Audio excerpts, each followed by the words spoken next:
Hi everyone, I'm Jessica. Last month at our family reunion, my sister-in-law Rebecca rolled her eyes and announced to everyone that Mike and I were basically living paycheck to paycheck like college students. She suggested we should get real jobs and stop pretending to be adults. 20 minutes later, her husband David was frantically pulling Mike aside, begging him not to foreclose on their dream home. Turns out, my broke husband owns half the family's debt. Before we jump back in, tell us where you're tuning in from, and if this story touches you, make sure you're subscribed, because tomorrow I've saved something extra special for you. When people look at Mike and me, they see a couple who shops at thrift stores, drives a 15-year-old Honda, and lives in a modest duplex in Southeast Portland. What they don't see is the quiet confidence that comes from knowing exactly where we stand financially. Mike has this calm way about him that I've always admired.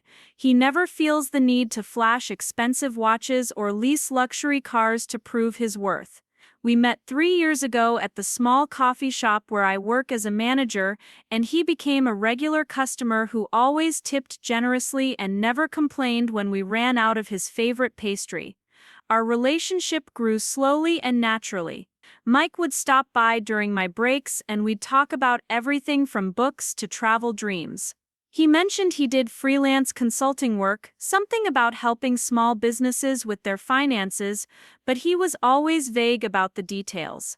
I appreciated that he wasn't one of those guys who tried to impress me by name-dropping clients or bragging about big deals. After 6 months of these coffee shop conversations, he finally asked me out properly, and I said yes immediately. The duplex we rented together was perfect for us. It had character, with original hardwood floors and a small garden where Mike grew tomatoes and herbs. We furnished it slowly, finding pieces at estate sales and local antique shops. Mike had a good eye for quality furniture that had been well made decades ago, and our home felt warm and lived in rather than showroom perfect. Our neighbors, an elderly couple named Frank and Dorothy, became like surrogate grandparents to us. They'd bring us vegetables from their garden, and we'd help them with grocery shopping or small repairs around their house. Mike's family had accepted me easily enough when we first started dating, but I could sense some underlying tension about his lifestyle choices. His older brother David had married Rebecca 2 years before Mike and I got together, and they'd established themselves as the successful, ambitious couple of the family. David worked in pharmaceutical sales and made good money, while Rebecca had parlayed her marketing degree into a position at a trendy advertising agency downtown. They lived in a beautiful craftsman house in the West Hills, drove matching BMWs, and never missed an opportunity to mention their latest vacation or expensive purchase. The contrast between our lifestyles became more apparent at family gatherings. While Mike and I would bring homemade dishes and a bottle of reasonably priced wine, David and Rebecca would arrive with catered appetizers and premium champagne. Rebecca had a particular talent for making comments that sounded supportive on the surface but carried a subtle sting.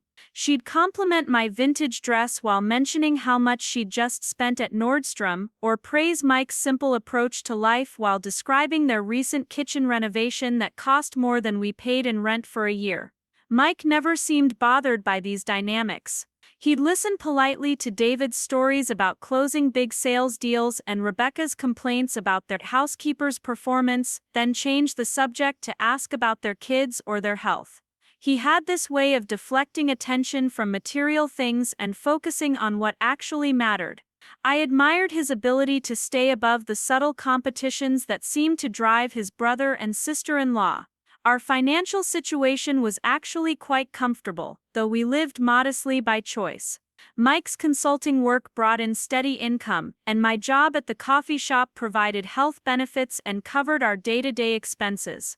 We had savings, no debt, and the freedom to spend our money on experiences rather than status symbols. We'd take weekend trips to the coast, try new restaurants, and attend concerts or theater performances.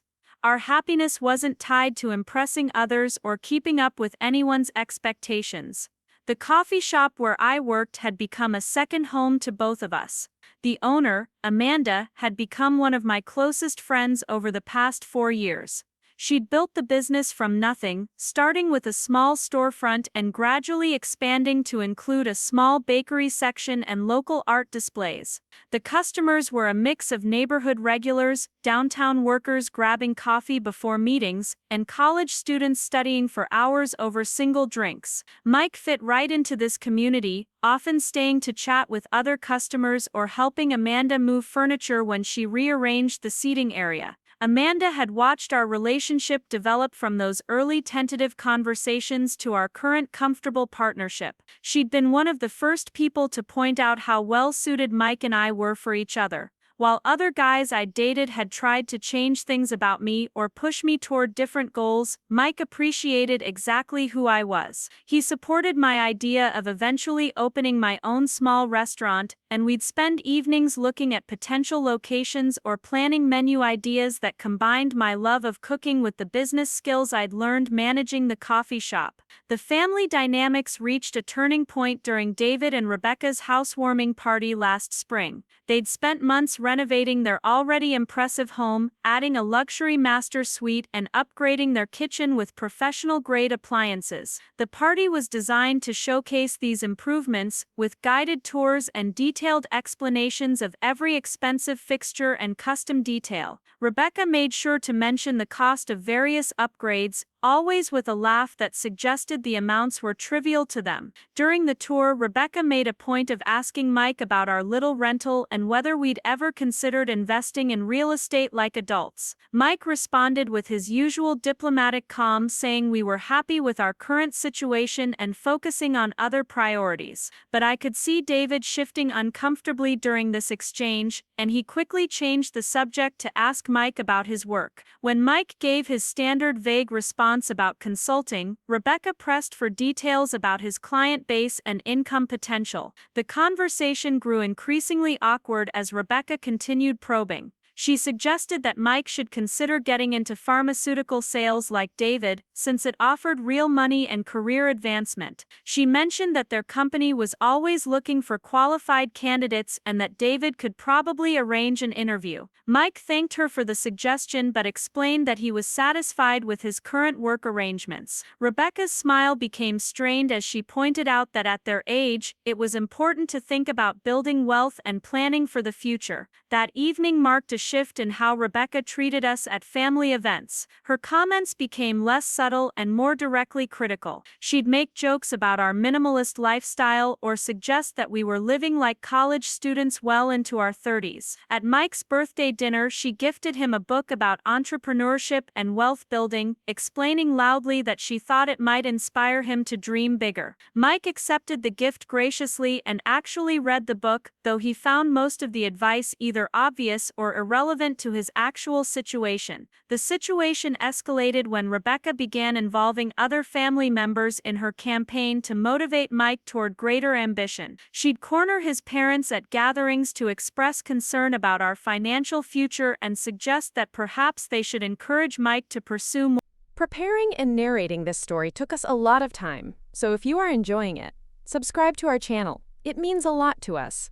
Now back to the story. More stable employment. She painted herself as the caring sister-in-law who was worried about our ability to support ourselves long-term, especially if we decided to have children. These conversations always made their way back to Mike, usually through his mother's gentle suggestions that he might want to consider expanding his business or taking on different types of clients. Mike's response to this growing pressure was characteristic of his personality. Rather than defending himself or trying to prove Rebecca wrong, he simply continued living according to his own values and priorities. He'd listen to his family's concerns with genuine attention, thank them for caring about our welfare, and then continue making decisions based on what felt right for us. This calm refusal to engage with Rebecca's provocations seemed to frustrate her even more, leading to increasingly direct challenges to his lifestyle choices. The breaking point came during the planning for this year's annual family reunion. The event event was traditionally held at Laurelhurst Park, with different family members contributing food, drinks, and activities for the kids. Rebecca had volunteered to coordinate the planning, which gave her a platform to make suggestions about everyone's contributions based on their circumstances and capabilities. She assigned Mike and me to bring paper plates and napkins, explaining that she didn't want to burden us with expensive items given our limited budget.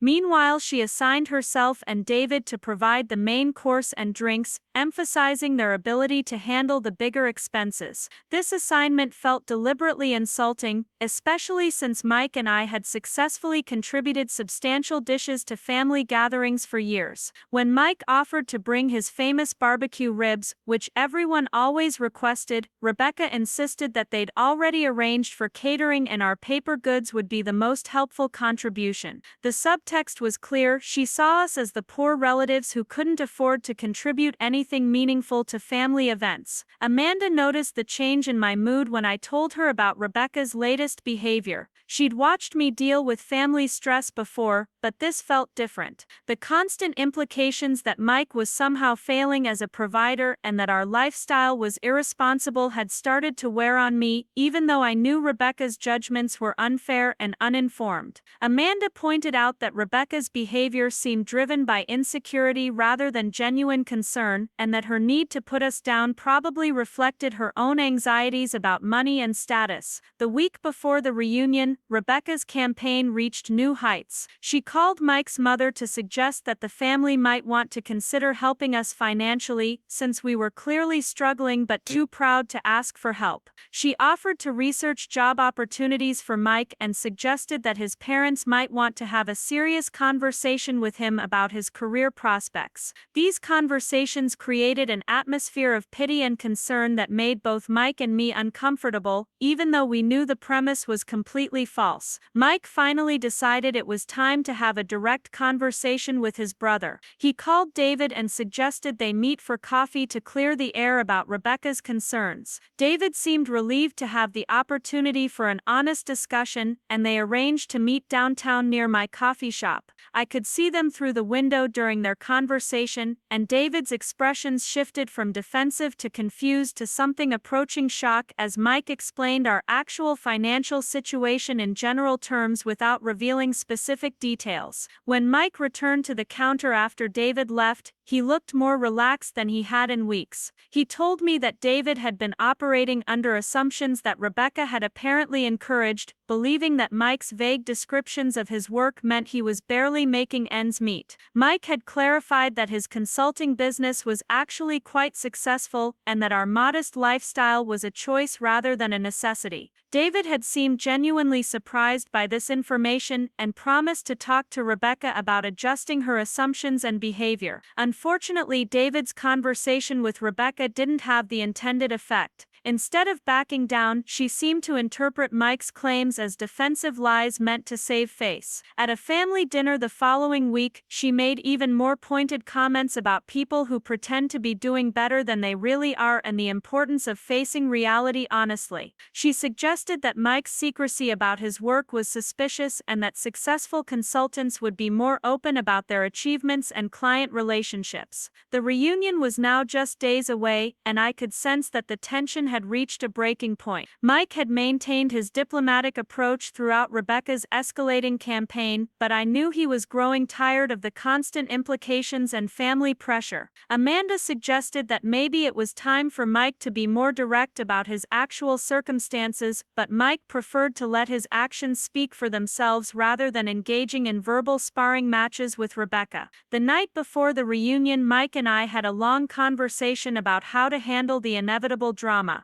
We agreed that we wouldn't let Rebecca's behavior ruin our enjoyment of seeing family members we genuinely cared about, and that we'd continue responding to provocations with dignity rather than defensiveness. Mike mentioned that he might need to have some difficult conversations if Rebecca's behavior continued to affect other family relationships, but he hoped it wouldn't come to that point. As we prepared our contribution to the reunion, which ended up being a beautiful fruit salad and homemade cookies despite Rebecca's paper plate assignment, I felt proud of the life Mike and I had built together. We had genuine happiness, financial success, security, strong friendships, and a relationship based on mutual respect and shared values. Rebecca's attempts to diminish our choices said more about her own insecurities than about our actual circumstances, and I was confident that the truth would eventually become apparent to everyone involved. The morning of the reunion arrived with perfect late summer weather. Mike loaded our contributions into the Honda, along with a folding table and chairs we'd borrowed from Amanda to ensure there was enough seating for everyone.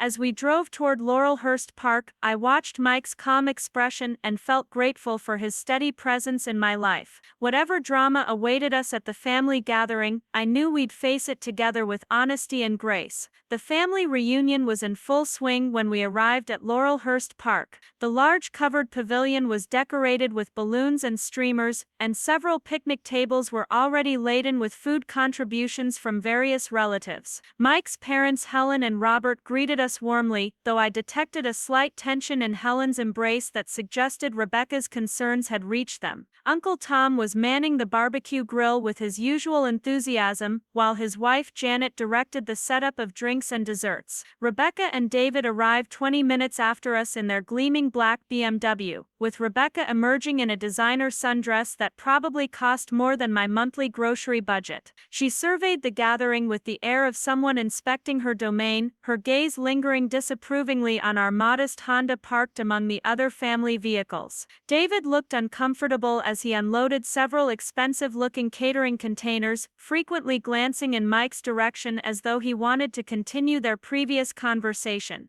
The dynamics of the gathering quickly fell into familiar patterns. Rebecca positioned herself as the social coordinator, directing people toward food stations and initiating conversations that somehow always circled back to lifestyle comparisons. She made a point of thanking David loudly for handling the expensive items while commenting on how sweet it was that everyone contributed what they could afford. When she spotted our fruit salad and cookies on the dessert table, she announced to nearby relatives that we'd outdone ourselves with such an elaborate contribution. Mike's response to Rebecca's provocations remained consistently calm and dignified. When she asked him about work prospects in front of his parents, he simply said business was going well and changed the subject to ask about their recent cruise. When she made comments about our vintage clothing choices, he complimented her dress and moved the conversation toward the weather or family news. His refusal to engage with her attempts at confrontation seemed to frustrate Rebecca even more, leading to increasingly direct challenges. The first major confrontation occurred during lunch preparation. Rebecca had organized the food service with military precision, assigning specific roles to different family members based on what she perceived as their capabilities and status. She directed Mike and me to handle drinks and napkin distribution, while she and David managed the important tasks of serving the main courses and coordinating seating arrangements. Uncle Tom, oblivious to the underlying tensions, asked Mike to help him with some heavy lifting, praising Mike's strength and reliability in front of the gathered family.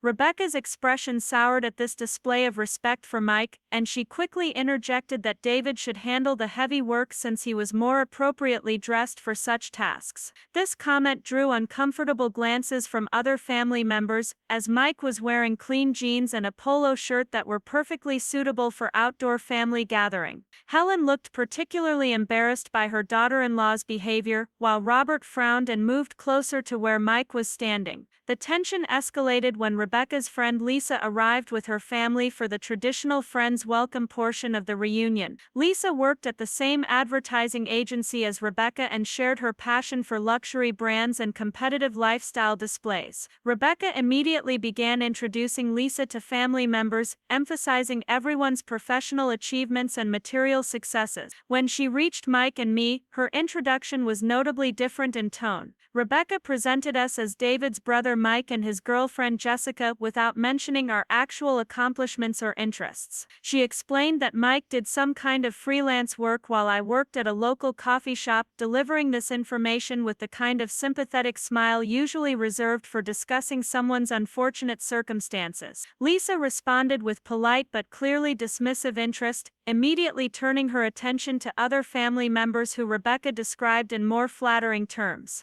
This introduction felt like a deliberate humiliation, especially since Rebecca had described other family members by highlighting their most impressive qualities and achievements. Uncle Tom was introduced as a successful small business owner, Janet as an award-winning teacher, and even the teenage cousins were presented with pride about their academic or athletic accomplishments. The contrast in how she described Mike and me versus everyone else was stark and obviously intentional. Mike's jaw tightened slightly at Rebecca's introduction, the first sign of real irritation I'd seen from him all day. He politely corrected her by mentioning that we'd been married for 6 months, information that Rebecca had somehow forgotten to include in her introduction. Lisa looked surprised by this correction, glancing between Rebecca and Mike with obvious confusion about why the relationship status had been misrepresented. The conversation continued uncomfortably as Lisa asked standard getting-to-know-you questions about our work and interests. Rebecca kept interjecting with subtly disparaging comments about our simple lifestyle and different priorities, effectively undermining every answer we gave.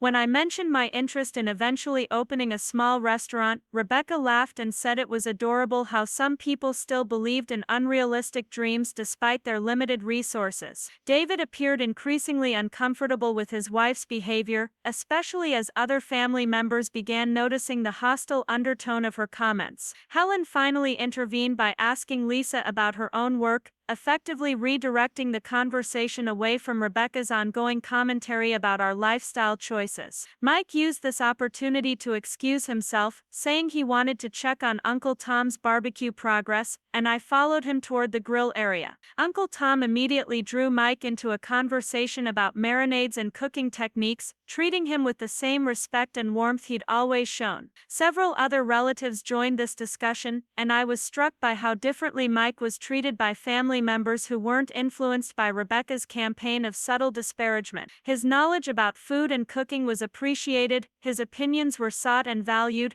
and his quiet humor kept everyone laughing. Meanwhile, Rebecca continued holding court near the picnic tables, regaling Lisa and anyone within earshot with stories about their recent purchases and vacation plans. She made frequent references to the different approaches to life, represented by various family members, always ensuring that her own approach was presented as the most responsible and successful. Her voice carried clearly across the pavilion, making it obvious that her comments were intended to be overheard by everyone present. The breaking point came when Rebecca decided to address the entire gathering during the traditional family update portion of the reunion. This was usually a casual time when family members shared news about job changes, travel plans, health updates, or other significant life events. Rebecca had apparently prepared remarks that she presented as friendly concern but felt more like a public intervention. She began by expressing gratitude for the family gathering and emphasizing how important it was for everyone to support each other through life's challenges. She mentioned how fortunate David was to have stable employment and how their financial security allowed them to help family members when needed. She talked about the importance of practical planning and realistic goal setting, especially for younger family members who might be struggling to establish themselves. Then Rebecca shifted her focus directly to Mike and me. She spoke about how some people chose unconventional paths that might seem appealing in the short term but could create long-term difficulties. She suggested that family members had a responsibility to offer guidance and support to relatives who might be too proud to ask for help with practical matters like career development or financial planning.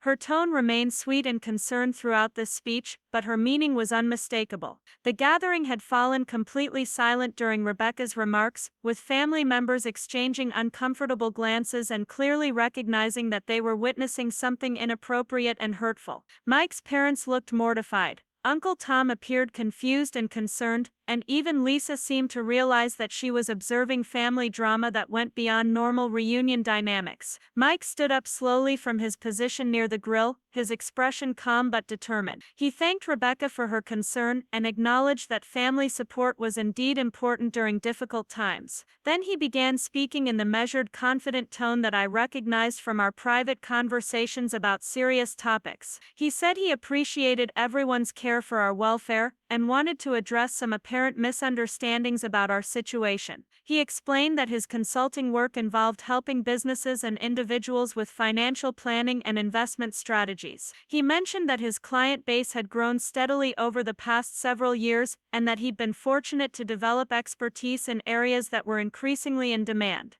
His tone remained modest and factual, without any hint of boastfulness or defensiveness. Then Mike paused and looked directly at David, his expression gentle but serious. He said that since the family seemed concerned about financial transparency, perhaps this was an appropriate time to clarify some business relationships that might be relevant to the discussion. David's face went pale, and he began shaking his head slightly, apparently trying to signal Mike to stop talking. Mike continued by explaining that his consulting work included providing private lending services to clients who needed alternative financing for real estate purchases or business investments. He said these arrangements were always professional and confidential, but that recent family conversations had suggested some confusion about his financial capabilities that he felt obligated to address. Rebecca's confident expression was beginning to falter as she sensed that the conversation was heading in an unexpected direction. She tried to interrupt by saying that private family matters shouldn't be discussed at reunions, but Mike politely indicated that he needed to finish his explanation since her previous comments had made their financial situation a topic of public family concern. Mike then revealed that he held the private mortgage on David and Rebecca's house in the West Hills. He explained that they had approached him 2 years ago when their bank financing fell through due to debt-to-income ratio concerns, and that he had been able to provide the additional funding they needed to complete their purchase. He emphasized that this was a standard business arrangement with appropriate interest rates and professional documentation. The silence that followed this revelation was deafening. Rebecca's face cycled through expressions of shock, confusion, and dawning horror as she realized that the broke brother-in-law she'd been publicly mocking was actually her mortgage holder. David looked like he wanted to disappear entirely, having clearly hoped that this information would never become public knowledge. Mike wasn't finished with his explanation. He continued by mentioning that his lending portfolio included several other family-related transactions that demonstrated his actual financial position was quite different from what some people had assumed. He provided startup funding for Uncle Tom's business expansion, helped finance Janet's son's college education, and assisted Helen and Robert with unexpected medical expenses following Robert's surgery the previous year. The family members mentioned in Mike's explanation looked surprised but grateful as they realized he was publicly acknowledging his role in helping them through financial difficulties. Uncle Tom spoke up to confirm that Mike's business loan had saved his company during a particularly challenging period, and that the reasonable terms and flexible payment schedule had made the difference between success and bankruptcy. Helen added that Mike's assistance with medical bills had prevented them from losing their home when insurance coverage proved inadequate for Robert's extended treatment. She looked directly at Rebecca as she emphasized how grateful they were for Mike's generosity and professional expertise during such a stressful time. Rebecca finally found her voice, stammering questions about how long these arrangements had been in place and why she hadn't been informed about them. David admitted that he had chosen not to discuss the details of their mortgage arrangement because he was embarrassed about needing alternative financing and concerned about how it might affect family dynamics. Mike responded with characteristic diplomacy, explaining that he maintained strict confidentiality about all client relationships and only disclosed information when circumstances required clarity. He said he had hoped that his general references to consulting work would be sufficient to avoid family speculation about his financial situation, but that Rebecca's ongoing concerns had created a situation where transparency seemed necessary. Lisa, who had been observing this entire exchange with fascination, finally understood why Rebecca's earlier comments had seemed so inappropriate and misguided. She looked between Rebecca and Mike with obvious amazement, clearly recognizing that she had witnessed a spectacular misjudgment of someone's actual circumstances and capabilities. The revelation continued to unfold as other family members began connecting pieces of information they had previously overlooked or misunderstood. Uncle Tom realized that Mike's knowledgeable comments about business operations reflected actual expertise rather than casual interest. Helen recognized that Mike's calm confidence during family financial discussions came from professional experience rather than naive optimism. Rebecca's world was crumbling in real time as she processed the full implications of what had been revealed. The modest lifestyle she had consistently mocked was actually a choice made by someone with substantial financial resources. The career she had dismissed as unsuccessful was actually successful enough to provide significant loans to multiple family members. The husband she had suggested needed career guidance was actually the person her own family had turned to for financial assistance. David attempted damage control by emphasizing Mike's generosity and explaining that they had always intended to maintain the business nature of their mortgage arrangement. He tried to portray Rebecca's previous comments as misunderstandings rather than deliberate attempts to diminish Mike's reputation and status within the family. But the damage was done, and everyone present had witnessed Rebecca's sustained campaign of condescension and mockery directed at someone who had actually been in a position to help her family achieve their lifestyle goals. Her attempts to position herself as the successful, responsible family member looked particularly hollow in light of the revelation that her house was financed by the man she had been publicly disparaging. The reunion continued, but the atmosphere had fundamentally shifted. Family members approached Mike and me with new respect and genuine curiosity about our experiences and perspectives. The conversations were warmer and more authentic, free from the undercurrent of pity and concern that Rebecca's campaign had created. Rebecca and David left early, claiming prior commitments that everyone recognized as face-saving excuses. As they loaded their BMW and prepared to depart, the irony of their expensive car and designer clothes being financed by the broke relatives they had mocked was lost on no one present.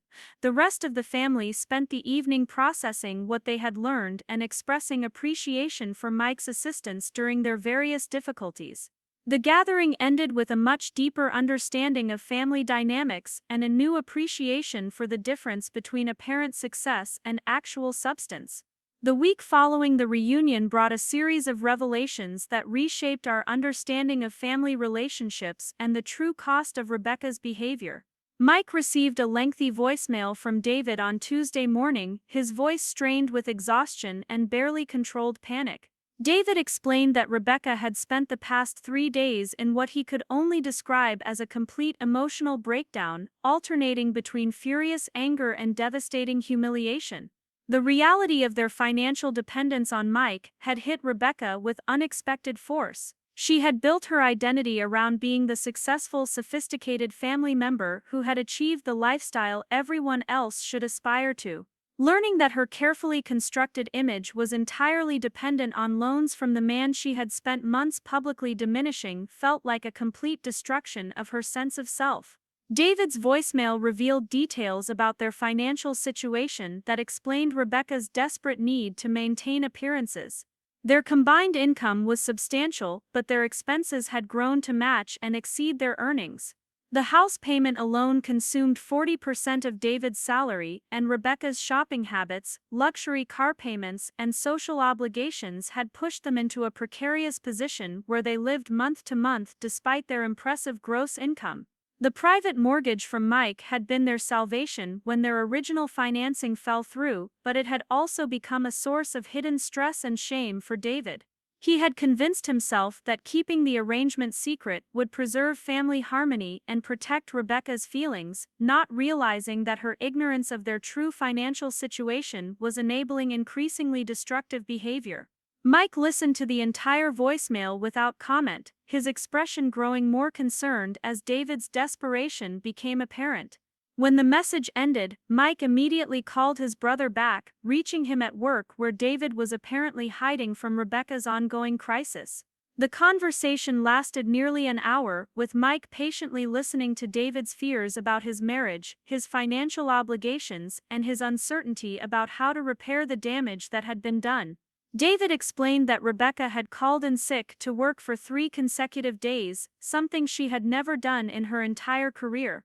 She had spent the time researching Mike's business background online, trying to understand how she had so completely misread his financial situation.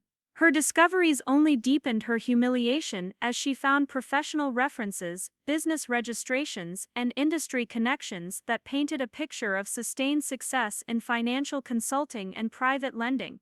The most devastating discovery for Rebecca was learning that several of her professional contacts had actually done business with Mike over the years.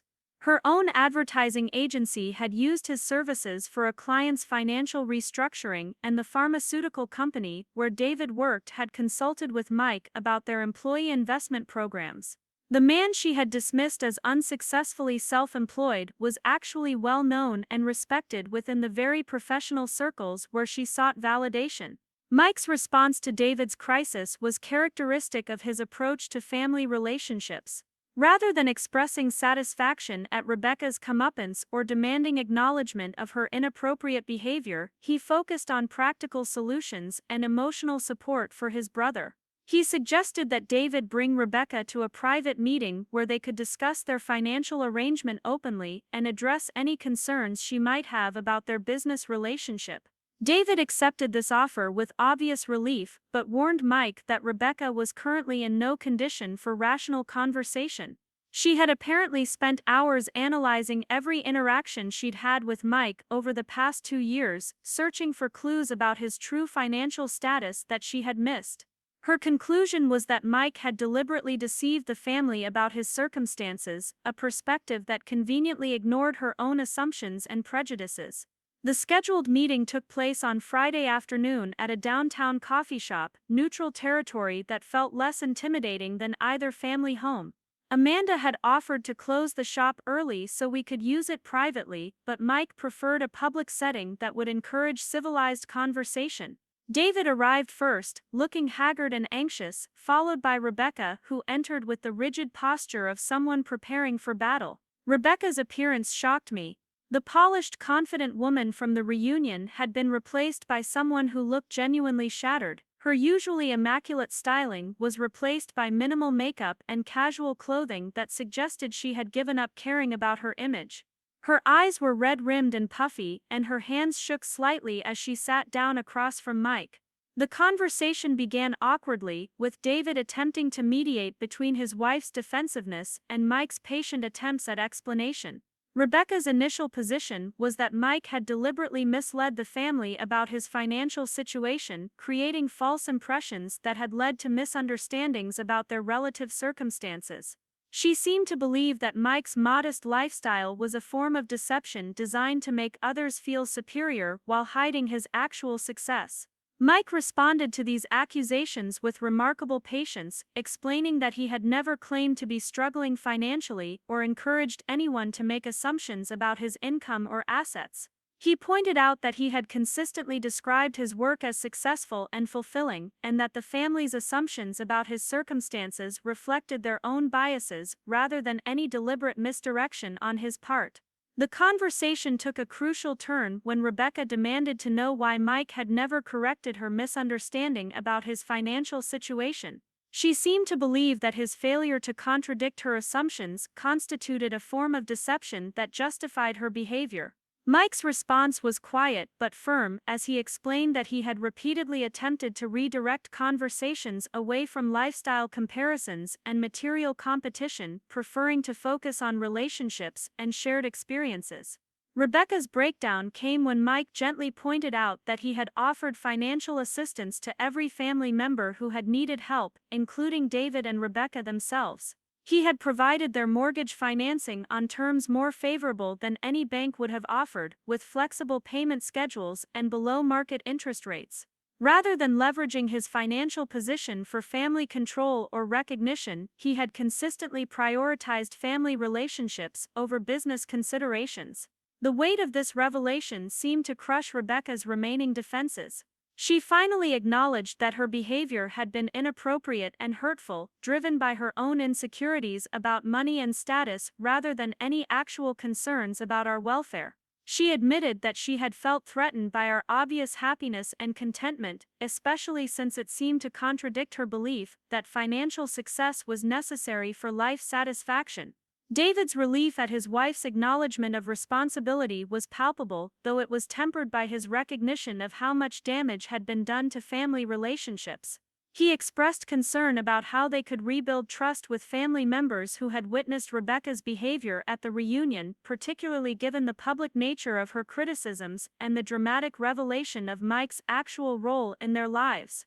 Mike's response surprised both David and Rebecca with its generosity and practical focus. He suggested that the best way to move forward was through actions rather than words, demonstrating changed behavior and genuine respect for family relationships going forward. He offered to maintain their existing business arrangement on the same terms, but suggested that future family interactions should focus on shared experiences and mutual support rather than lifestyle comparisons.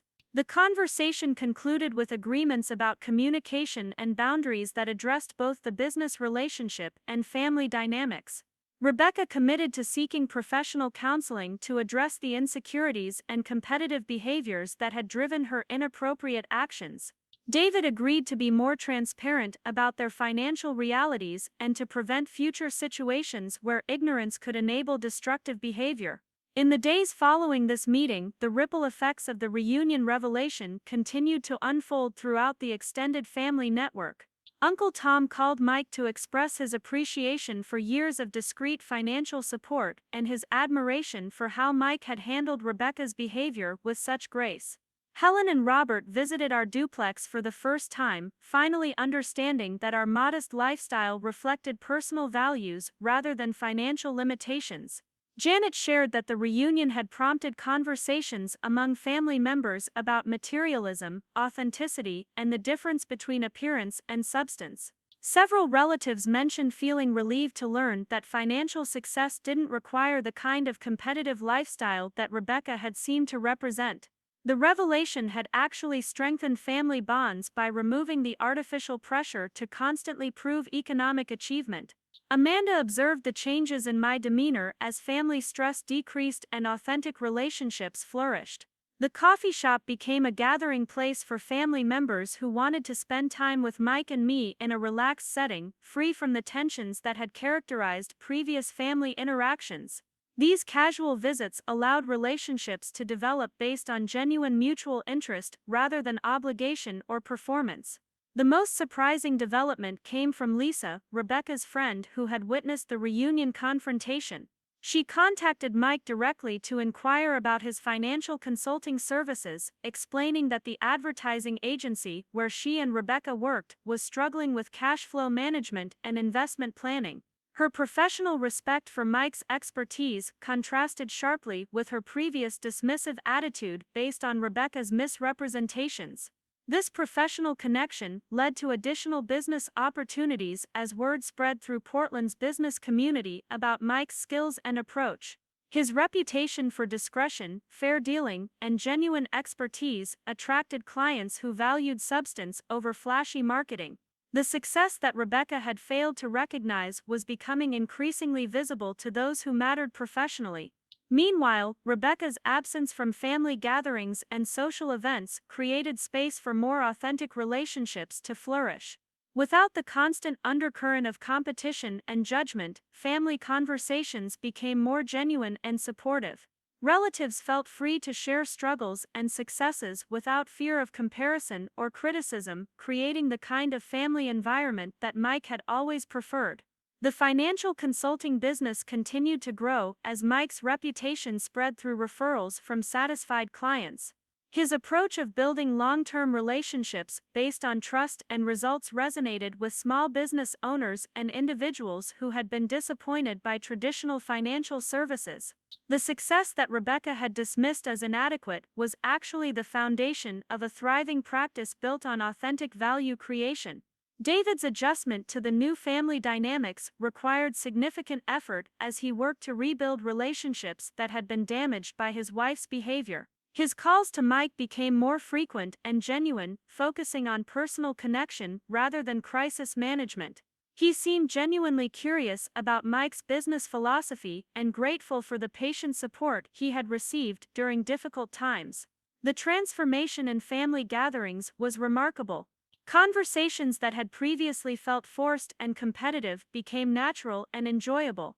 Without Rebecca's constant need to establish hierarchy and status, other family members felt free to express themselves authentically. The artificial pressure to prove success through material display was replaced by genuine interest in each other's experiences and well-being. Mike's handling of the entire situation had demonstrated leadership qualities that family members were only beginning to fully appreciate. His refusal to use financial leverage for family control, his patient response to provocation, and his focus on relationship preservation over personal vindication had established him as someone worthy of genuine respect and trust.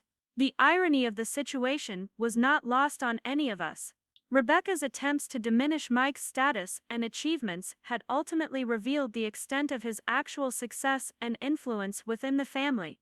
Her efforts to establish herself as the standard of achievement had exposed her own dependence on the man she had tried to diminish. The very behavior intended to elevate her position had accomplished exactly the opposite result. As autumn arrived in Portland, our lives had settled into a rhythm that felt more authentic and sustainable than ever before. The family relationships that mattered most had been strengthened by truth and mutual respect, while the artificial dynamics that had created stress and competition had been exposed and abandoned. Mike's business continued to flourish, my own restaurant plans were progressing with his support and expertise, and our marriage had been tested and proven resilient. The duplex that Rebecca had once mocked as inadequate had become a gathering place for family and friends who appreciated warmth and authenticity over impressive display. The garden Mike had planted was producing late-season vegetables that we shared with neighbors and relatives, continuing the pattern of generous community engagement that had always characterized our relationship. Looking back on the reunion and its aftermath, I realized that Rebecca's behavior had actually done us a favor by forcing clarity about family relationships and personal values. The temporary stress and hurt had been replaced by stronger connections and clearer understanding of what truly mattered in our lives. Mike's quiet confidence and consistent character had been vindicated in ways that no amount of defensive argument could have achieved. The most unexpected consequence of the reunion revelation emerged 6 months later when Rebecca reached out to request a private meeting with me. Her message came through David, who explained that Rebecca had been attending counseling sessions and felt ready to address the personal aspects of her behavior that had nothing to do with business relationships or family dynamics. She specifically wanted to apologize to me as a woman and sister-in-law, acknowledging that her treatment of me had been particularly cruel and gender-specific. When we met at a quiet restaurant in Southeast Portland, Rebecca looked transformed. The aggressive confidence and competitive edge had been replaced by something more genuine and vulnerable. She had changed her hairstyle to something less severe, traded designer labels for classic pieces, and carried herself with the kind of quiet dignity that comes from honest self-reflection rather than manufactured superiority. Rebecca's apology was comprehensive and specific, addressing not just her general behavior but the particular ways she had tried to undermine my confidence and happiness. She acknowledged that her comments about my appearance, career choices, and life goals had been deliberately designed to make me feel inadequate and uncertain. She admitted that my obvious contentment and Mike's devotion had triggered deep insecurities about her own marriage and life choices. The conversation revealed aspects of Rebecca's background that helped explain her behavior without excusing it. She had grown up in a family where financial success was the primary measure of worth, and her parents had consistently compared her achievements to those of more successful relatives and neighbors. Her marriage to David had been partly motivated by his earning potential and social status, and she had never developed a secure sense of self-worth independent of external validation. Rebecca's counseling sessions had helped her recognize that her attacks on our lifestyle were actually expressions of fear about her own choices. Our ability to find happiness through simple pleasures and authentic relationships challenged her belief that satisfaction required constant acquisition and status maintenance. Rather than questioning her own assumptions, she had chosen to attack our alternative approach to life. The most difficult part of Rebecca's apology involved acknowledging how her behavior had affected her relationship with David. Her constant pressure for him to earn more, spend more, and achieve more recognition had created tremendous stress in their marriage. David had eventually revealed that he had been considering divorce before the reunion, feeling exhausted by the constant demands and unable to meet Rebecca's ever-escalating expectations for their lifestyle.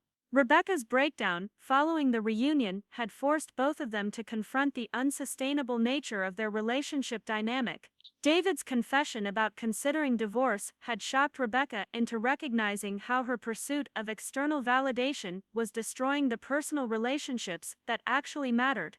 Her counseling work had focused on developing internal sources of self-worth and learning to appreciate what they already had rather than constantly striving for more. The changes in Rebecca's perspective were evident in her questions about our marriage and lifestyle choices. Instead of the previous skepticism and condescension, she showed genuine curiosity about how Mike and I had built such a strong partnership without the competitive dynamics that had characterized her own relationship. She asked thoughtful questions about decision-making, conflict resolution, and maintaining individual identity within a supportive marriage. I found myself sharing insights about our relationship that I had never articulated before. Mike and I had built our partnership on mutual respect and shared values rather than complementary achievements or coordinated ambitions. We supported each other's individual goals while maintaining joint priorities that reflected our common vision of a meaningful life. Our financial decisions were based on our own definition of security and satisfaction rather than external expectations or social pressure. Rebecca's response to these explanations was thoughtful and non-defensive, suggesting that her self-reflection had been genuine and productive. She mentioned that she and David were working with a couples counselor to rebuild their relationship on more authentic foundations, focusing on their actual compatibility and shared interests rather than their ability to project success and achievement. The conversation also touched on Rebecca's professional life, which had undergone significant changes since the reunion. Her absence from work during the breakdown had prompted performance reviews and difficult conversations with supervisors about her reliability and professional judgment. The advertising agency had grown concerned about her ability to maintain client relationships, given her tendency toward competitive behavior and status-focused communication. Rebecca had used this professional crisis as an opportunity to reassess her career goals and work style. She was transitioning to a different role within the agency that emphasized creative strategy rather than client management, allowing her to focus on work she found intrinsically rewarding rather than positions that primarily offered status and income. The change had reduced her salary but increased her job satisfaction and professional fulfillment. The transformation in Rebecca's relationship with money was particularly striking. She and David had consolidated their debt, downsized some of their expenses, and were working toward financial stability rather than maximum lifestyle display. They had sold the BMW and purchased a reliable used car, redirecting the payment difference toward savings and debt reduction. Rebecca described these changes as initially difficult but ultimately liberating. The most significant change involved their housing situation. Rebecca and David had decided to sell their West Hills house and purchase something more modest that they could afford without Mike's private mortgage assistance.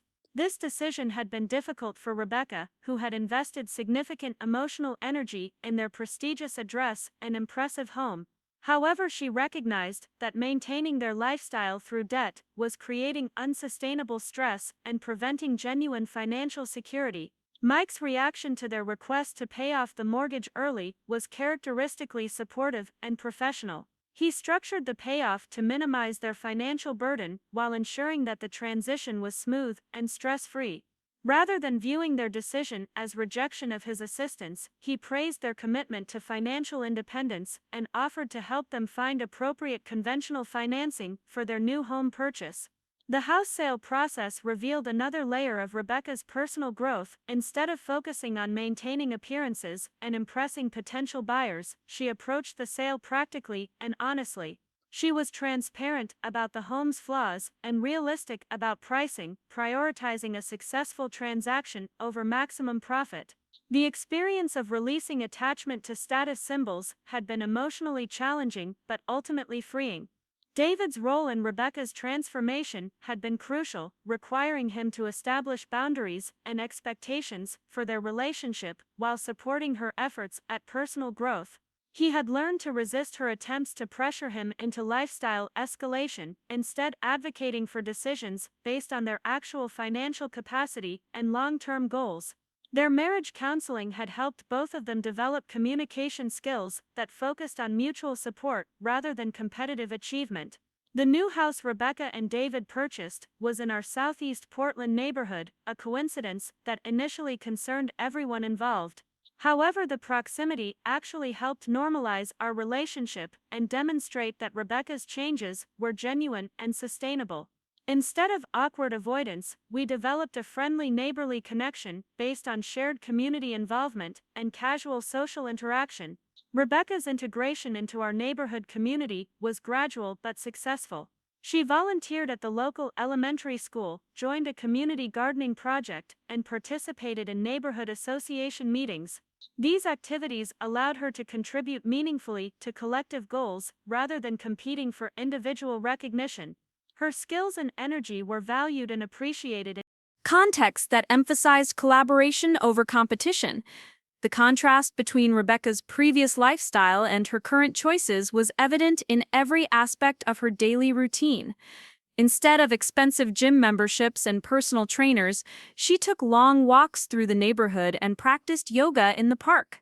Rather than shopping for designer clothing, she explored thrift stores and consignment shops, finding unique pieces that reflected personal style rather than brand status. Mike's business relationship with Rebecca and David evolved into something more like friendship as they worked together to establish their financial independence. Mike provided consultation and advice during their home buying process, helping them understand mortgage options and negotiate favorable terms. His expertise saved them money and reduced stress during what could have been an overwhelming transition. The ripple effects of Rebecca's transformation extended throughout the extended family network. Her changed behavior at family gatherings created space for more authentic relationships and reduced the competitive atmosphere that had previously characterized these events. Relatives felt more comfortable sharing both struggles and successes without fear of judgment or comparison. Helen and Robert were particularly relieved by the improvement in family dynamics. They had been distressed by the tension and conflict that had characterized recent gatherings, feeling responsible for their inability to address Rebecca's behavior effectively. The restoration of harmony and mutual respect allowed them to enjoy time with their expanded family without the stress of managing interpersonal conflicts. Uncle Tom and Janet became regular visitors to both our duplex and Rebecca's new home, appreciating the warmth and authenticity that had replaced previous formality and competition. Family dinners became occasions for genuine connection rather than performances of success and achievement. The focus shifted to shared experiences, storytelling, and mutual support. Amanda's coffee shop continued to serve as a gathering place for our extended network of family and friends. Rebecca became a regular customer, often bringing David for weekend breakfast or meeting friends for casual conversation. Her integration into this community space demonstrated her commitment to building relationships based on genuine interest rather than social utility or status enhancement. The professional connections that emerged from Mike's growing reputation continued to benefit our entire family network. His referrals helped Uncle Tom expand his business, provided Lisa with financial consulting for her advertising agency, and connected David with investment opportunities that aligned with their new financial priorities. Mike's approach of supporting others' success created a positive cycle of mutual assistance and shared prosperity. My own restaurant plans had progressed significantly with Mike's support and the expanded family network. Rebecca's advertising expertise proved valuable for developing marketing strategies, while David's sales experience helped with supplier negotiations and customer service planning. The project had become a family endeavor that strengthened relationships while pursuing shared goals. The restaurant location we eventually selected was in a renovated building that Mike had helped finance for a client who was developing affordable commercial space for local entrepreneurs. The community-focused approach aligned perfectly with our vision of creating a gathering place that served excellent food while supporting neighborhood connection and economic development. Rebecca's involvement in the restaurant planning process had been tentative initially, as she worried about overstepping boundaries given their previous relationship dynamics. However, her genuine enthusiasm for the project and valuable professional contributions gradually established her as a trusted collaborator rather than an outsider seeking acceptance. Her marketing ideas emphasized community connection and authentic cuisine rather than trendy appeal or status associations. As winter approached Portland, the changes in our family relationships had become stable and natural rather than forced or fragile. Rebecca and David's marriage had strengthened through their shared commitment to authenticity and financial responsibility. Their relationship with Mike and me had evolved into genuine friendship based on mutual respect and common values. The annual holiday planning became an opportunity to demonstrate how much family dynamics had improved. Instead of competing over who could contribute the most impressive dishes or host the most elaborate gathering, family members collaborated to create celebrations that emphasized togetherness and gratitude. Rebecca took particular pleasure in contributing homemade items rather than expensive catered options, finding satisfaction in personal effort rather than financial display. Looking back on the journey from the confrontational reunion to our current family harmony, I was struck by how much growth and positive change had emerged from what initially felt like destructive conflict. Rebecca's behavior had forced important conversations about values, priorities, and authentic success that might never have occurred otherwise.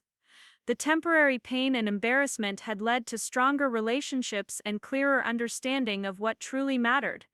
Mike's handling of the entire situation had demonstrated leadership qualities that extended far beyond financial expertise. His patient response to provocation, commitment to family relationships, and focus on long-term resolution rather than immediate vindication had created space for genuine transformation and healing. His example had shown everyone involved that true strength lay in maintaining principles rather than defending ego. The lesson that resonated most deeply was the recognition that happiness and security came from internal sources rather than external validation. Rebecca's pursuit of status and recognition had created constant stress and dissatisfaction, while our focus on authentic relationships and meaningful work had provided lasting contentment. The reunion confrontation had simply revealed truths that were already present in our different approaches to life. As I watched Mike tend his winter garden and plan for spring planting, I felt grateful for the stability and peace that characterized our daily life. The challenges and drama of family conflict had been resolved through patience, honesty, and commitment to relationship over ego. Our modest duplex continued to be a gathering place for family and friends who valued warmth and authenticity over impressive display. The financial consulting business continued to thrive as Mike's reputation for integrity and expertise attracted clients who sought genuine value rather than flashy promises. His success was measured not just in income but in the positive impact he had on clients' lives and the community connections he helped facilitate. The work provided both financial security and personal fulfillment in ways that purely profit-driven approaches could never achieve. Rebecca's transformation had been perhaps the most remarkable aspect of the entire experience. Her journey from competitive status-obsessed behavior to genuine self-awareness and community engagement demonstrated that people could change when they were willing to confront their own insecurities and assumptions. Her relationship with David had been strengthened through shared commitment to growth and authenticity. The story that began with mockery and misunderstanding had evolved into a testament to the power of truth, patience, and genuine character. Mike's quiet confidence and consistent integrity had ultimately prevailed over Rebecca's aggressive posturing and false assumptions. The family relationships that mattered most had been strengthened through honest communication and mutual respect. As we prepared for the upcoming holiday season, I looked forward to gatherings that would celebrate our genuine connections rather than showcase material achievements. The artificial competition and status consciousness that had previously characterized family events had been replaced by authentic appreciation for each other's unique contributions and perspectives. The one-year anniversary of the reunion arrived with an invitation that surprised everyone. Rebecca and David had decided to host their own family gathering, a gesture that represented both personal growth and a desire to contribute positively to family relationships. The invitation was handwritten rather than professionally printed, and the proposed location was their new backyard rather than an expensive venue. The tone was warm and humble, emphasizing their gratitude for family support during their year of transition. Mike's initial reaction to the invitation was cautious optimism mixed with genuine curiosity about how Rebecca would handle hosting a family event given her transformed perspective on lifestyle and entertaining. We had witnessed her gradual changes throughout the year, but organizing a family gathering would test her commitment to authenticity over appearance. The pressure to impress and compete had driven so much of her previous behavior that hosting duties might trigger old patterns. The preparation for Rebecca and David's gathering became an opportunity for the entire family to demonstrate how much relationships had evolved. Instead of each family bringing elaborate contributions designed to showcase their capabilities, everyone coordinated to ensure the event would be successful and enjoyable for all participants. Helen and Robert offered to handle beverages, Uncle Tom volunteered his grilling expertise, and Janet took responsibility for organizing activities for the younger family members. Mike and I decided to contribute a dessert course featuring items from my restaurant's developing menu, providing an opportunity to share our business progress while supporting Rebecca's hosting efforts. The restaurant had opened 6 months earlier and was exceeding our expectations for both financial performance and community impact. Rebecca had been instrumental in developing our marketing approach, focusing on neighborhood connection and authentic cuisine rather than trendy appeal or status associations. The morning of the gathering, Mike and I arrived early to help with setup and demonstrate our support for Rebecca's hosting efforts. Their new home was modest but beautifully maintained, with a backyard garden that David had developed as a therapeutic hobby during the financial transition. The space felt warm and welcoming rather than impressive or intimidating, reflecting their commitment to creating comfortable gathering places rather than showcasing material success. Rebecca greeted us with genuine warmth and obvious nervousness about her first time hosting a family event since her personal transformation. She had prepared carefully but simply, focusing on food that she had made herself rather than expensive catered options. Her anxiety about whether the gathering would meet family expectations was touching, representing a complete reversal from her previous assumption that her events would automatically be superior to anyone else's efforts. The setup process revealed how much Rebecca's approach to entertaining had changed. Instead of elaborate decorations and formal table settings, she had created casual seating areas that encouraged conversation and relaxation. The food preparation emphasized abundance and variety rather than expensive ingredients or complex presentation. Her goal was clearly family comfort and connection rather than personal recognition or status display. David's role in the gathering preparation showed how much their marriage dynamic had evolved over the year. Instead of feeling pressured to provide funding for expensive hosting requirements, he was genuinely enthusiastic about contributing his time and energy to create a successful family event. His stress levels were noticeably lower, and his interactions with Rebecca demonstrated mutual support rather than the tension that had previously characterized their relationship. As family members arrived throughout the afternoon, the atmosphere was relaxed and genuinely celebratory.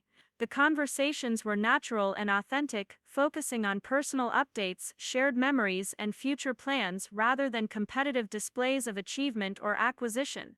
Rebecca moved through the gathering with confidence and grace, clearly enjoying her role as hostess without the desperate need for validation that had driven her previous behavior. Uncle Tom's praise for the food and hospitality was particularly meaningful given his honest and straightforward personality. His appreciation was clearly genuine rather than polite, and his comfort level demonstrated that Rebecca had successfully created the kind of welcoming environment that characterized the best family gatherings. The fact that he felt relaxed enough to share stories and jokes indicated that the artificial pressure and competition had been replaced by authentic family warmth. Helen and Robert's obvious relief and happiness provided another measure of the gathering's success. They had spent years trying to manage family tensions and create harmony despite underlying conflicts and resentments. Watching their children and extended family interact with genuine affection and mutual respect represented the fulfillment of their hopes for family relationships that transcended material concerns and competitive dynamics. The highlight of the gathering came when Rebecca stood to address the assembled family members, not with prepared remarks designed to showcase her hosting success, but with spontaneous gratitude for the support and patience everyone had shown during her year of personal growth. Her comments were brief and heartfelt, acknowledging the damage her previous behavior had caused while expressing appreciation for the opportunity to rebuild relationships on more authentic foundations. Rebecca's speech included a specific acknowledgement of Mike's grace and professionalism throughout their business relationship and family conflicts. She praised his ability to maintain family connections while protecting everyone's dignity, even when faced with inappropriate behavior and unreasonable provocations. Her recognition of his character and leadership was clearly genuine and represented a complete reversal from her previous dismissive attitude. The gathering also provided an opportunity for family members to share updates about their lives and experiences over the past year. The conversation revealed how much everyone had benefited from the improved family dynamics and reduced competitive pressure. Several relatives mentioned feeling more comfortable pursuing their own goals and interests without constantly measuring themselves against others' achievements or lifestyle choices. Lisa, Rebecca's friend from the advertising agency, attended the gathering as a welcomed guest rather than an outside observer of family drama. Her professional relationship with Mike had evolved into genuine friendship and mutual respect, and her presence at the family gathering demonstrated how business connections had strengthened rather than complicated personal relationships. Her comfortable integration into the family group showed how much the overall dynamic had improved. The financial consulting business had continued to expand throughout the year, with Mike's reputation attracting clients who valued integrity and long-term thinking over quick profits or flashy promises. Several new clients had come through family referrals, including friends of Rebecca and David who appreciated Mike's approach to financial planning and investment strategy. The business success felt sustainable and meaningful rather than dependent on market trends or economic cycles. My restaurant had become a gathering place for both family and community members, fulfilling our vision of creating a space that supported neighborhood connection while serving excellent food. Rebecca's marketing expertise had been crucial in developing our approach to customer communication and community engagement. Her transformation from competitive individualism to collaborative community support had benefited everyone involved.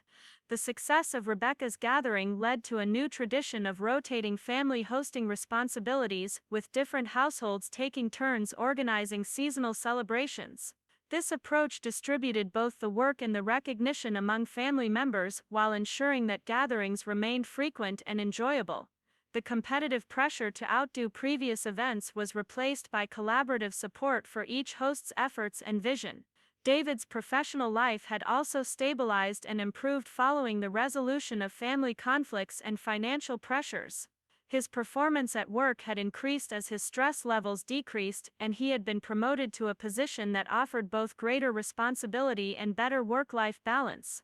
The stability in his personal life had allowed him to focus on professional development rather than constantly managing relationship crises. The mortgage payoff and home purchase process had been completed successfully, with Mike's assistance ensuring that Rebecca and David achieved genuine financial independence while maintaining family relationships.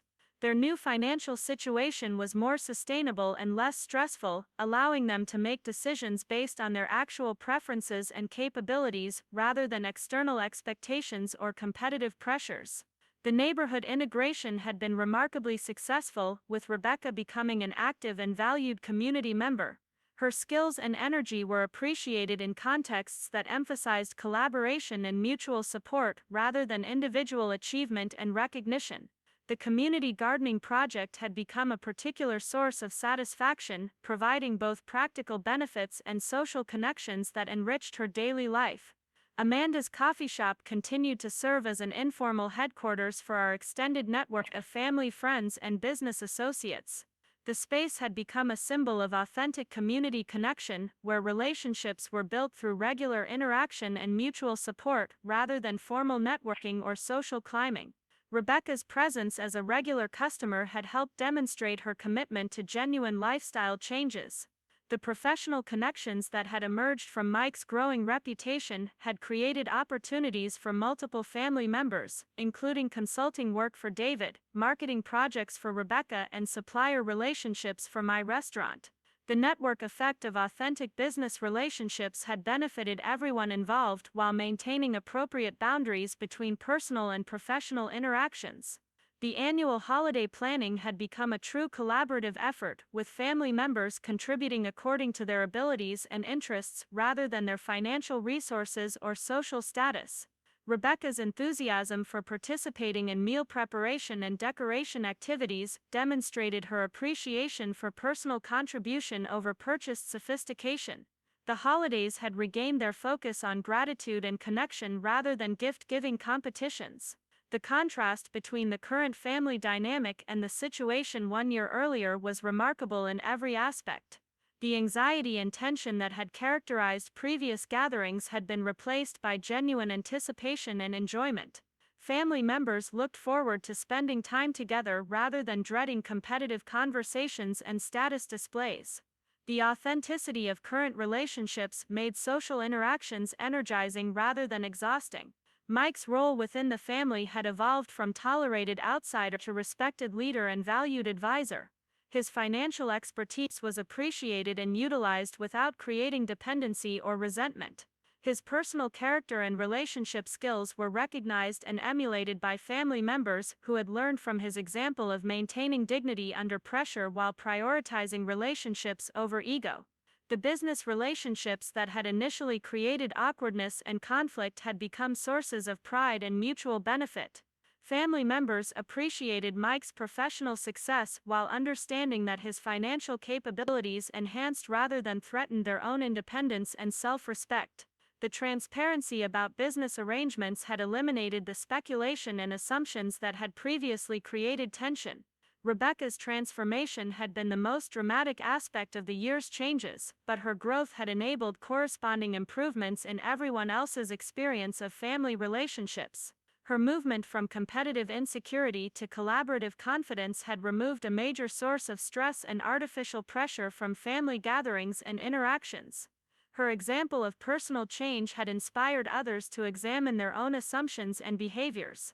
The restaurant business had provided a focus for family collaboration and community engagement that strengthened relationships while pursuing shared goals.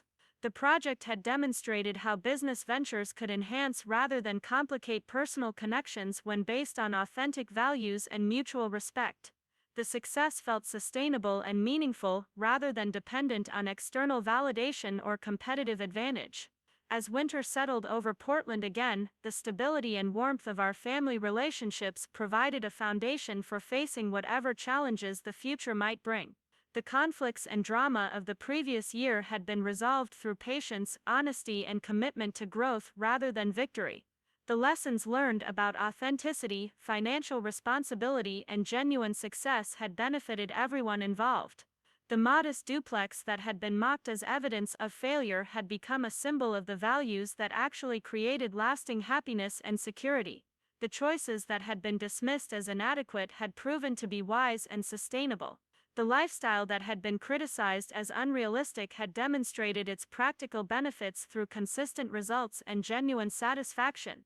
Mike's quiet confidence and consistent character had ultimately created more positive change than any amount of defensive argument or competitive display could have achieved. His example had shown that true strength lay in maintaining principles under pressure rather than adapting behavior to match others' expectations. His success had been measured in relationships and community impact rather than just financial metrics. The family gathering hosted by Rebecca represented not just personal growth but a new model for how relationships could flourish when based on authenticity rather than competition. The evening concluded with genuine expressions of affection and appreciation, spontaneous offers of future support and collaboration, and natural planning for upcoming celebrations and shared activities. Looking back on the journey from confrontation to harmony, I felt grateful for the difficulties that had forced important conversations and necessary changes. The temporary pain and embarrassment had led to stronger relationships and clearer understanding of what truly mattered in life. The revelation about financial arrangements had been less important than the discovery of family members' capacity for growth and authentic connection. The story that began with mockery and misunderstanding had evolved into a celebration of transformation, forgiveness, and the power of consistent character to overcome temporary conflicts. The family relationships that had been tested by stress and competition had emerged stronger and more genuine than ever before. The values that had been questioned and criticized had proven their worth through practical results and lasting satisfaction. As we prepared to leave Rebecca and David's gathering, the warmth and contentment in the air felt like a natural conclusion to a year of positive change and personal growth. The family that had been divided by competition and assumptions had been reunited by truth and mutual respect. The future looked bright with possibilities for continued collaboration and shared happiness. The unexpected phone call came on a Tuesday morning 18 months after Rebecca's transformation began, from an unknown number with a familiar voice that immediately transported me back to the reunion confrontation. It was Maria, Rebecca's former colleague from the advertising agency, calling with news that would test everything our family had learned about forgiveness, growth, and second chances. Maria explained that she had been following the changes in Rebecca's life through mutual professional contacts and had been impressed by the reports of personal growth and authentic lifestyle adjustments.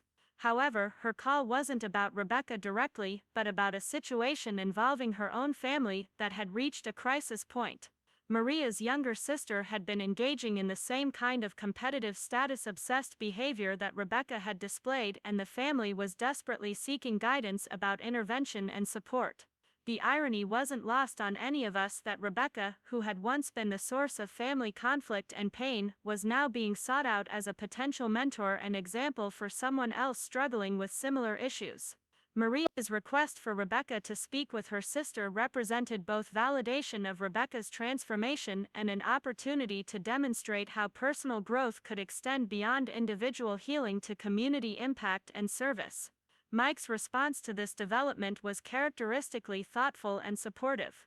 He recognized that helping others could be an important step in Rebecca's continued growth, while also acknowledging the potential risks of taking on responsibility for someone else's transformation. He suggested that any mentoring relationship should be structured carefully, with appropriate boundaries and professional support to ensure that Rebecca's own stability wouldn't be compromised by taking on too much responsibility. Rebecca's initial reaction to Maria's request was a complex mixture of gratitude, anxiety, and genuine desire to help. She felt honored that her transformation had been visible and meaningful enough to inspire hope in others facing similar struggles, but she was also aware of how fragile and ongoing her own growth process remained.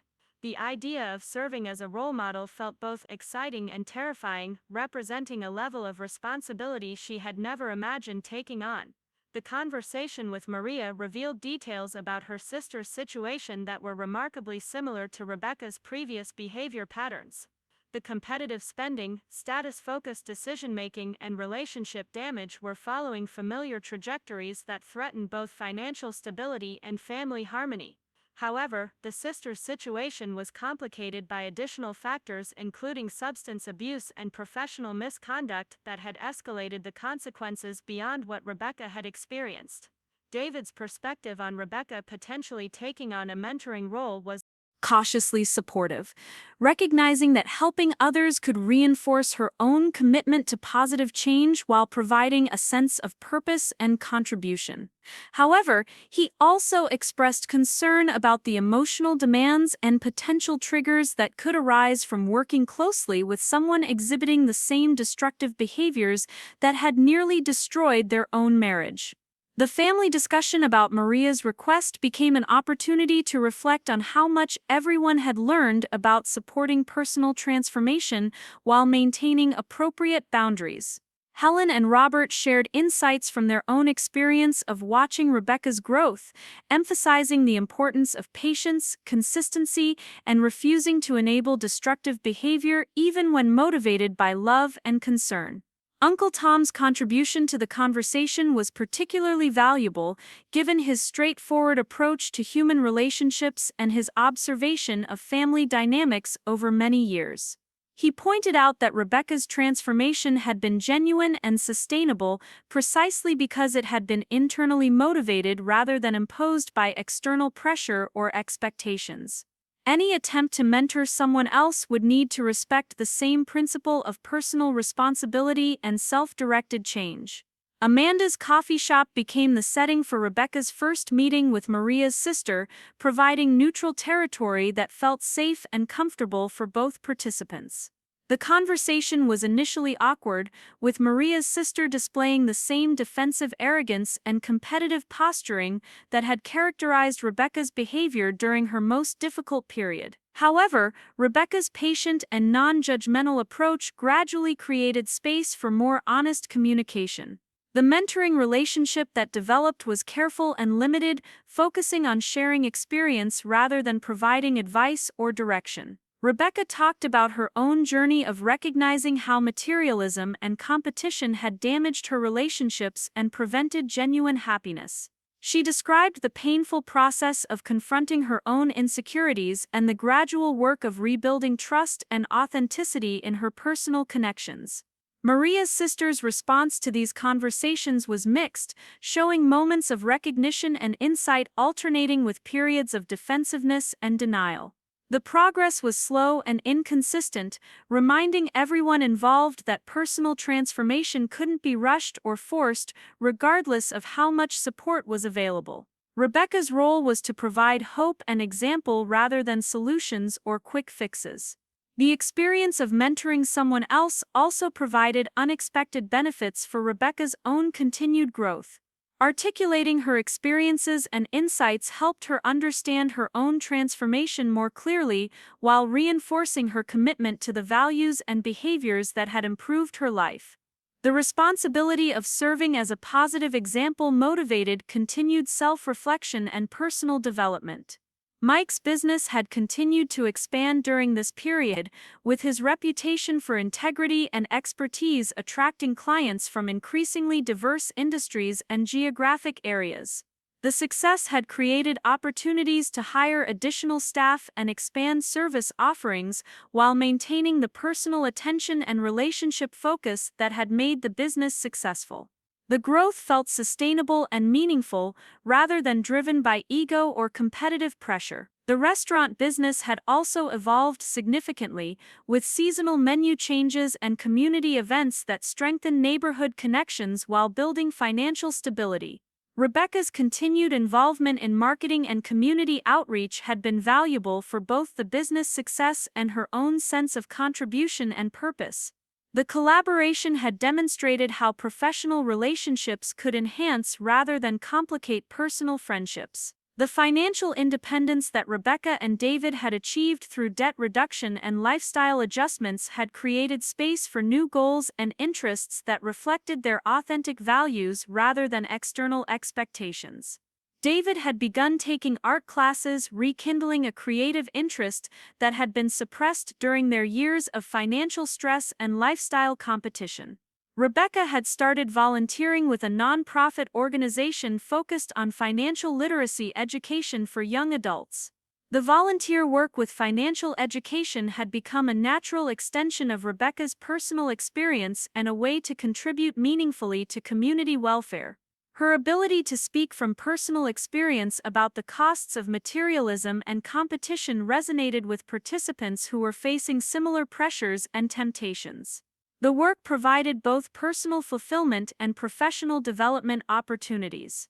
The neighborhood community that had embraced Rebecca during her transition continued to provide support and friendship that enriched daily life in ways that expensive social activities had never achieved. The gardening group had expanded to include several new families, creating a network of practical cooperation and casual social connection that felt authentic and sustainable. The relationships were based on shared interests and mutual support rather than status or achievement. Helen and Robert's delight in the transformed family dynamics had been evident throughout the period of continued growth and stability. Their ability to enjoy family gatherings without managing conflicts or tensions had restored their own relationship energy and allowed them to focus on their own interests and activities.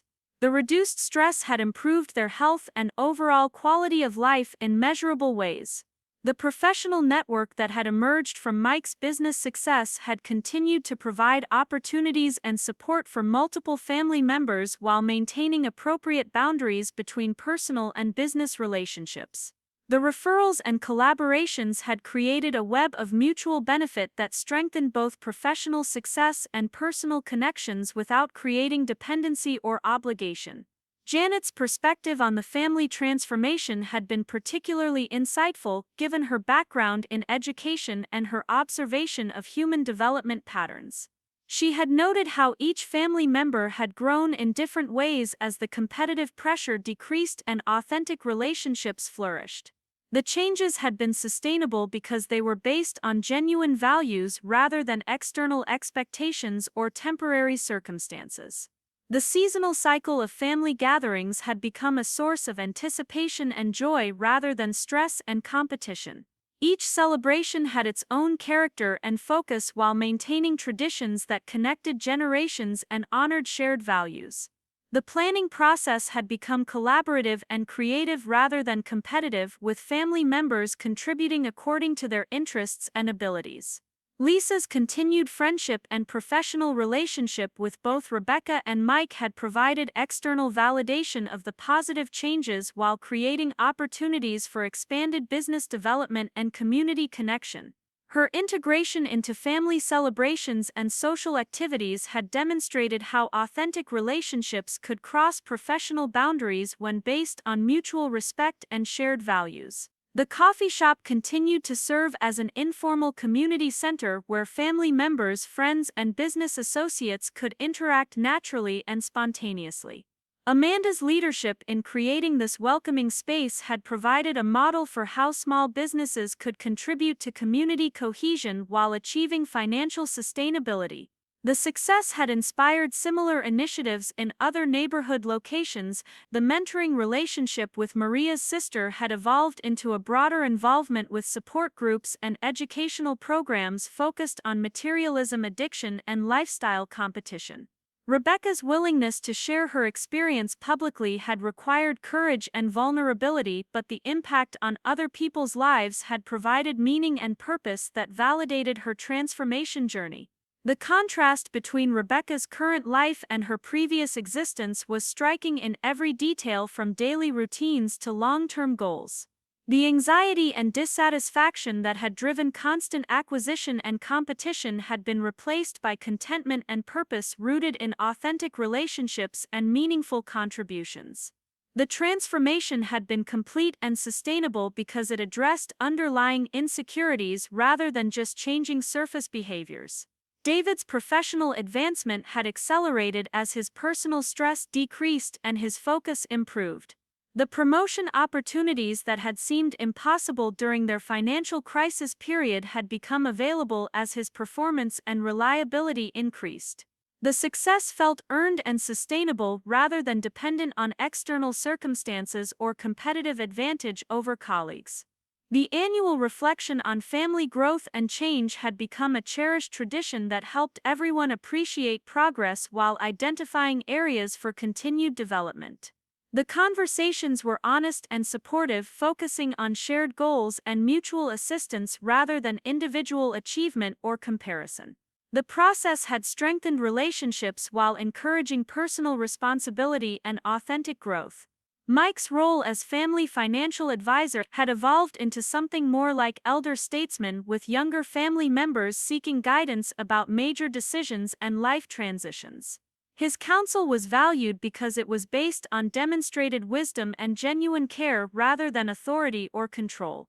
The relationships had developed naturally through consistent character and reliable support during difficult times. The geographic proximity of family members had facilitated regular interaction and mutual support that enriched everyone's daily experience.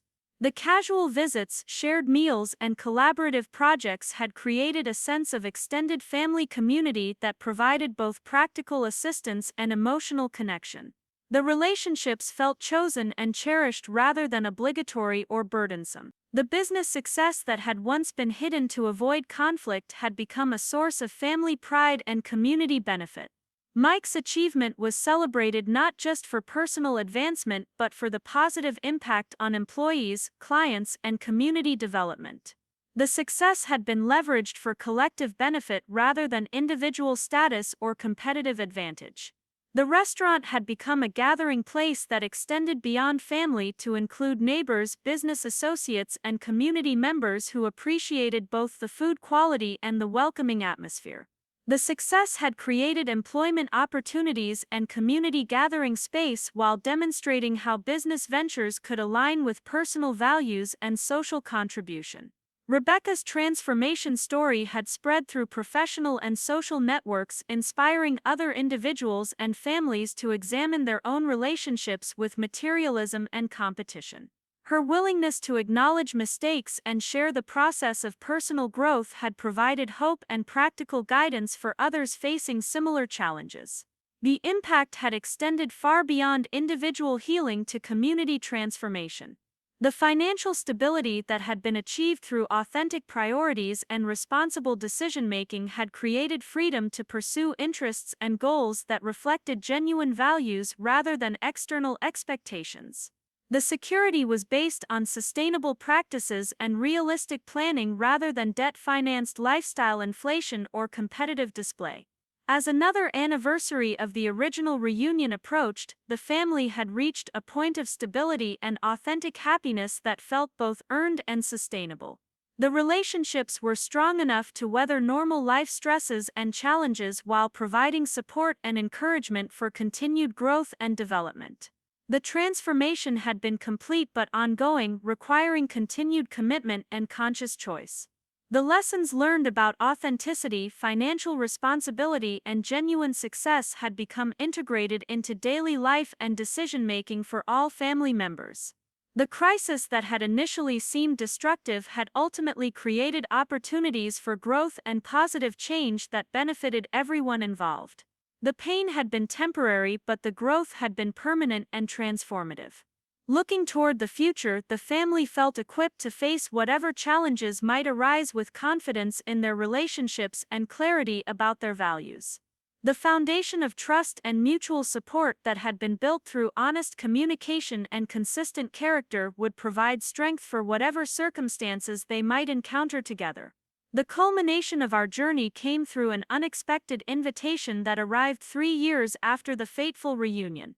The Portland Business Journal had selected Mike for their annual Community Impact Award, recognizing his unique approach to financial consulting that prioritized long-term client success over short-term profits. The award ceremony would honor local business leaders who had demonstrated exceptional commitment to community development and ethical practices. The irony of the recognition was profound. Mike, who had been dismissed as unsuccessful and directionless, was being celebrated by the same professional community where Rebecca had once sought validation. The award committee had specifically noted his innovative approaches to private lending and his role in supporting numerous small business developments throughout the Portland metro area.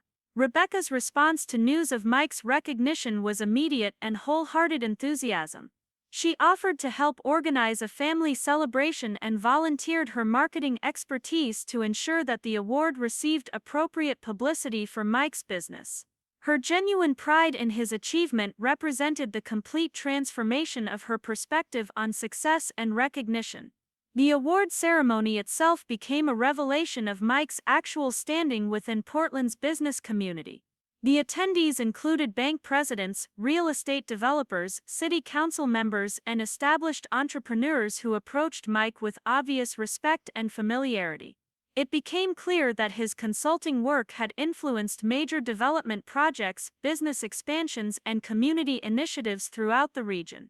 David watched the ceremony with amazement as he realized how significantly he had underestimated his brother's professional accomplishments and community influence. The conversations he overheard revealed that Mike's private lending had enabled affordable housing projects, small business incubations, and community development initiatives that traditional banking had been unwilling to support. The acceptance speech Mike delivered was characteristically modest and community-focused. He emphasized the collaborative nature of his work and highlighted the achievements of his clients rather than his own financial success. He spoke about the responsibility that comes with access to capital and the importance of using resources to strengthen communities rather than simply accumulating wealth. Helen and Robert's pride during the ceremony was evident to everyone present. They had watched their son face years of subtle family criticism while maintaining his integrity and commitment to his chosen path. The public recognition validated their instinctive support for Mike's choices while highlighting the wisdom of his patient approach to building reputation through consistent results. Uncle Tom's presence at the ceremony was particularly meaningful given his role as Mike's first family supporter during the difficult period of Rebecca's criticisms. His emotional response to Mike's recognition reflected years of witnessing quiet excellence that had finally received appropriate acknowledgement. The validation felt especially sweet because it came from objective professional evaluation rather than family loyalty. Amanda attended the ceremony as both a friend and a business owner who had benefited from Mike's consultation during her coffee shop expansion. Her perspective on Mike's impact was practical and specific, noting how his financial guidance had enabled her to avoid costly mistakes while pursuing sustainable growth strategies that aligned with her values and community goals.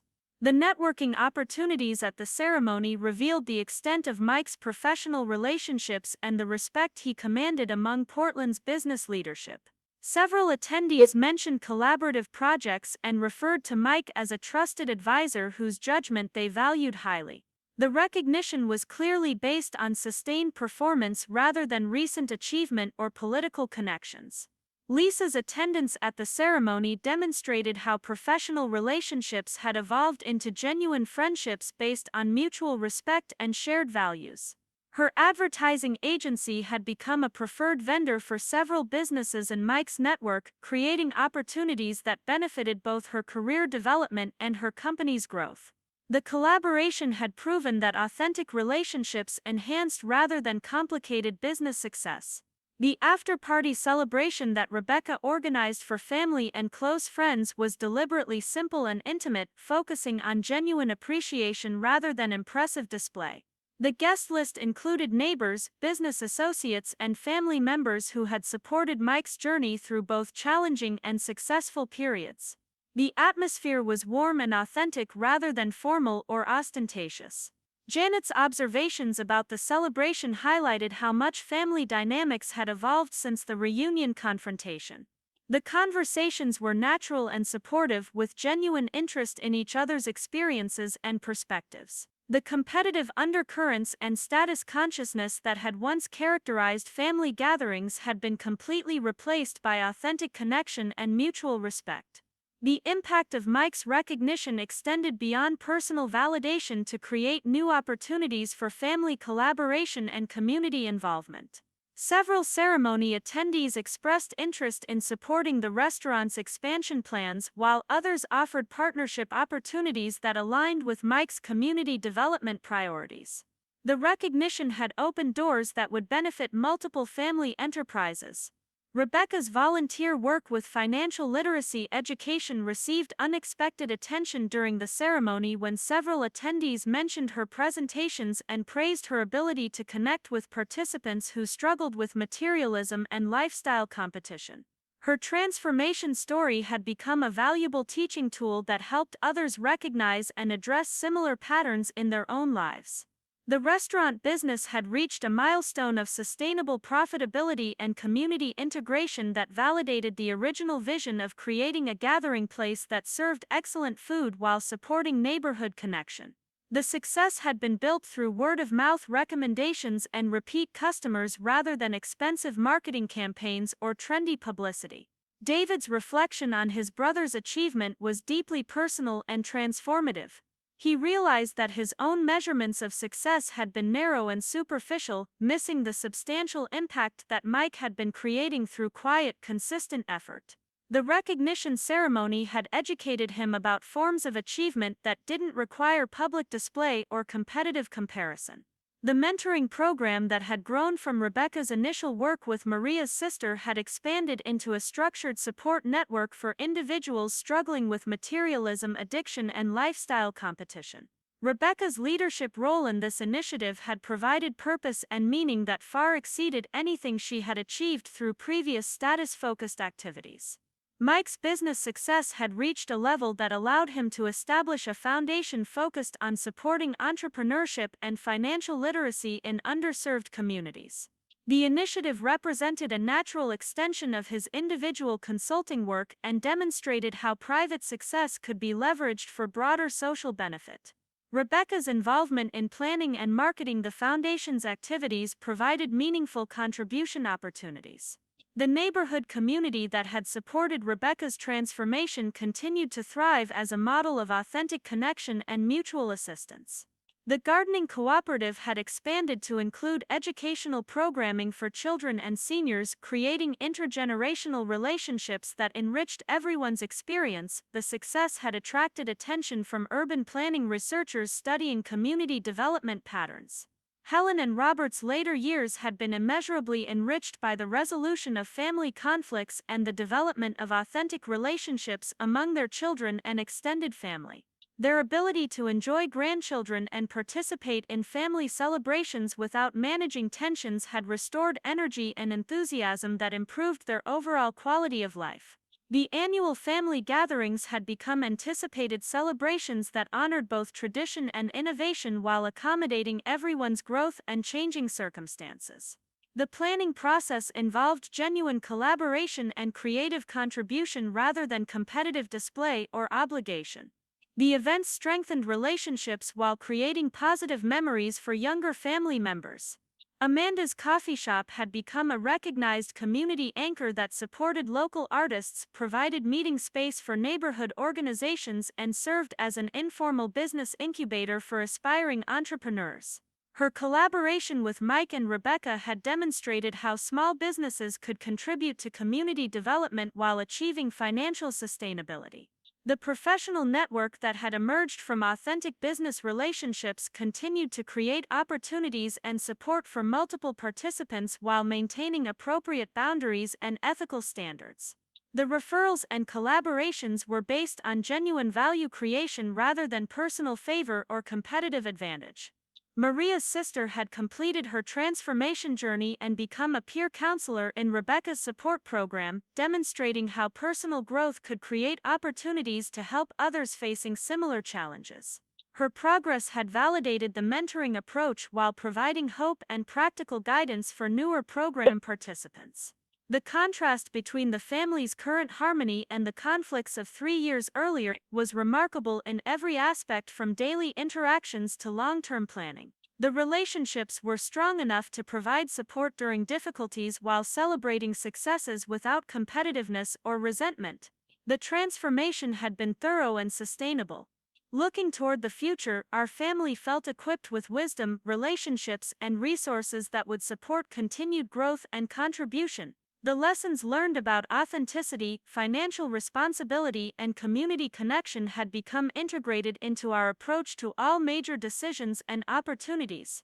The foundation was solid enough to support whatever challenges or opportunities might arise. Mike's recognition had validated not just his professional achievement but his approach to balancing personal success with community responsibility. The award represented acknowledgement that business success could be measured by positive impact rather than just financial accumulation. The example had inspired others to consider how their own professional activities could contribute to broader social benefit.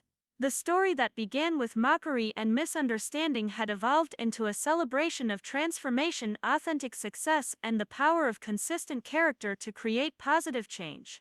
The family relationships had been strengthened through truth and patience, while the community connections had demonstrated how individual growth could contribute to collective well-being. Up next, you've got 2 more standout stories right on your screen. If this one hit the mark, you won't want to pass these up. Just click and check them out.